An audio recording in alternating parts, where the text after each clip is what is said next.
একদম কৃষি গল্পের পক্ষ থেকে আন্তরিক সালাম অভিনন্দন। হাই রে ভাই, রে ভাই কি বলবো আপনাদের রে ভাই, আমরা এর আগে যেসব লিচু গাছ লাগাতাম সেসব 7-8 বছর ধরে অপেক্ষা করা লাগলো শুধু ফল খাওয়ার জন্য। গাছের দিকে তাকাই থাকতাম কবে এই গাছে ফল হবে তাই খাবো, আদৌ হচ্ছে খেয়ে মারা যেতে পারবো কিনা। আমি আপনাদের মাঝে অবাক করার একটি লিচু গাছ নিয়ে হাজির হলাম। এই যে দেখতে পাচ্ছেন, এই দেখেন সব কিন্তু মুকুল চলে আসে। এই গাছের কিন্তু আতুস ছড়ায়নি। এই যে দেখেন সব কিন্তু মুকুল চলে আসে। এই যে দেখেন প্রত্যেকটা ডুকায় ডুকায় কিন্তু হচ্ছে সব আপনার হচ্ছে সব মুকুল। এই যে দেখেন প্রত্যেকটা, এই যে দেখেন প্রত্যেকটা গিরিতে গিরিতে এই যে দেখতে পাচ্ছেন সব কিন্তু হচ্ছে আপনার মুকুল চলে আসে। তাই এই অসাধারণ গাছগুলো নিতে হলে আমার স্ক্রিন নাম্বারে যোগাযোগ করলে আপনারা কিন্তু 64টা জেলায় গাছগুলো কিন্তু আপনারা আমার কাছ থেকে পেয়ে যাচ্ছেন। এটা হচ্ছে আপনার হচ্ছে চায়না থ্রি একটি হচ্ছে লিচু।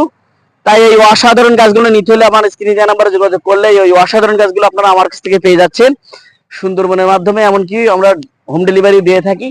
তাই যার যেটা প্রয়োজন আপনারা কিন্তু নিতে পারবেন এই গাছগুলো।